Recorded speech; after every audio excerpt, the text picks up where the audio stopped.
When we talk about minimalism, what comes to my mind is the Japanese philosophy of Zen. Zen is basically a state of mind, rather a decluttered state of mind.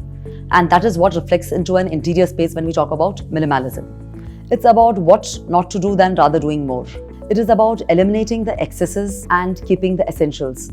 Minimalism is a state that calms down the mind and brings in a Zen-like aura to a particular space. When we would like to create a design that incorporates minimalism, it's extremely relevant and essential that we reduce.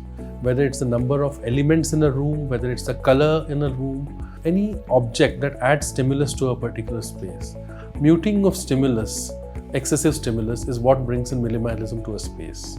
But when you talk of the Indian context, the Indian race is known for its warmth, for its vibrancy, for the textures, and the whole color palette is warm and bright. So when you marry the two philosophies of Zen in the Indian context, what matters most is how you strike a balance. This is when we start looking at a palette that is extremely neutral. We try to simplify a space. We do bring our own essence of a culture through, again, minimalistic expression in terms of paintings, art, and sculpture. Cool minimalism in an interior space. How do we look at it? It's more of a space which is absolutely quiet with muted colors. The light plays a very important role when you talk about such spaces. A lot of natural light, a great balance of colors. The color palette used in this particular space are essentially grey textured walls. We have the warmth of copper on our walls. The only other element that speaks in this particular space is art. The biggest challenge to designing a minimalistic space is understanding where to start and where to stop.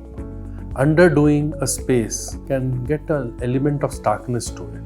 And I feel that a space like that doesn't define the purpose or the soul of minimalism. Overdoing a space kills the context of minimalism and it disturbs the entire aura. We ensure that we are doing it at a time that is entirely at peace. Sometime early in the morning when we can sit undisturbed, the aura of light is right, the essence is right, the atmosphere is still and peaceful.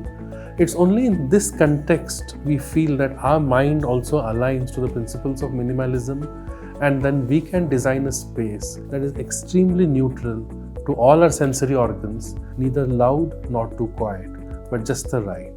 It's about creating a harmonious space which is visually captivating and timeless.